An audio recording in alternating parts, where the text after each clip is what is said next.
நிஜமாவே ஒரு அடிமையா இருக்கிறது எப்படின்னு யோசிச்சு பாருங்க. ஆனா ஒவ்வொரு போருக்கு அப்புறமும் உங்களுக்கு ஒரு சூப்பரான ரிவார்டு கிடைச்சா எப்படி இருக்கும்? அந்த வாய்ப்பை நீங்க எடுத்துப்பீங்களா? இன்னைக்கு நம்ம செயின்டு சோல்ஜர் சீசன் 1ஓட முழு கதையையும் பார்க்க போறோம். இந்த கதை யூகி வகுரா அப்படிங்கிற ஒரு சாதாரண ஸ்டூடெண்ட்டை பத்தி தான் ஆரம்பிக்குது. இவன் சமைக்கிறது, சுத்தம் பண்றதுன்னு எல்லா வீட்டு வேலையிலையும் செம எக்ஸ்பர்ட். ஒரு நாள் எதிர்பாராத விதமா யூகி ஒரு விசித்திரமான டைமென்ஷனுக்குள்ள மாட்டிக்கிறான். அங்க ஷுகி அப்படிங்கிற பயங்கரமான மான்ஸ்டர்ஸ் அதிகமா இருக்கு.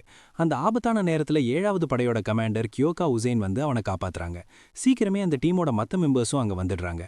அங்க ஒரு பொண்ணை காப்பாத்த போராடும் போது கியோகா வேற வழி இல்லாம யூகியை அவளோட அடிமையா மாற சொல்றான். யூகி ஒத்துக்கிட்ட உடனே ஒரு பவர்ஃபுல் அடிமையா மாறி மான்ஸ்டர்ஸை துவம்சம் பண்றான். சண்டைக்கு அப்புறம் கியோகா அவனுக்கு ஒரு கிஸ் கொடுத்து அஃபிஷியலா அவனோட மாஸ்டரா ஆகுறா. கியோகாவோட லட்சியமே சுப்ரீம் கமாண்டர் ஆகிறது தான்.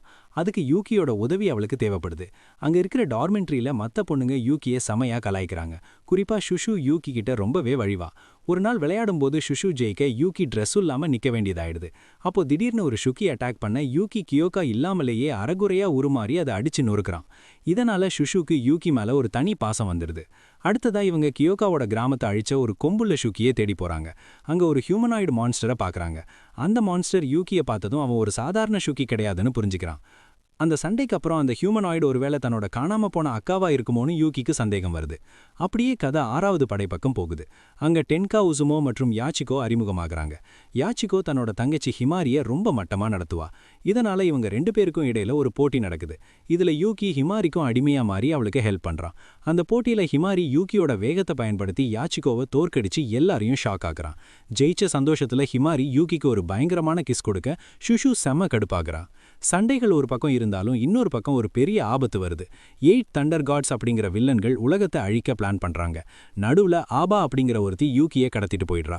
ஆபா முன்னாடி மனுஷியா இருந்து அப்புறம் ஷுக்கியா மாறினவ. அவகிட்ட இருந்து யூகியை மீட்க 6வது மற்றும் 7வது படை ஒன்னா சேர்ந்து போராடுறாங்க. கடைசியில அந்த பெரிய வில்லன்கள் வர கியோகாவும் யூகியும் சேர்ந்து அந்த ஒரு கொம்பு ஷுக்கியை கொன்னு பழி வாங்குறாங்க. எல்லா சண்டையும் முடிஞ்சதுக்கு அப்புறம் கியோகா யூகிக்கு ஒரு ஸ்பெஷல் ரிவார்டை கொடுக்கறா. கடைசியில எல்லாரும் சேர்ந்து யூகியோட சமையலை ரசிச்சு சாப்பிடுறாங்க. யூகி தன்னோட அக்காவை கண்டிப்பா கண்டுபிடிப்பேன்னு சபதம் எடுக்கிறதோட இந்த சீசன் முடியுது. இந்த மாதிரி இன்னும் நிறைய அனிமே ரீகேப் வேணும்னா மறக்காம லைக் பண்ணி சப்ஸ்கிரைப் பண்ணுங்க. அடுத்து எந்த அனிமே பார்க்கணும்னு கமெண்ட்ல சொல்லுங்க.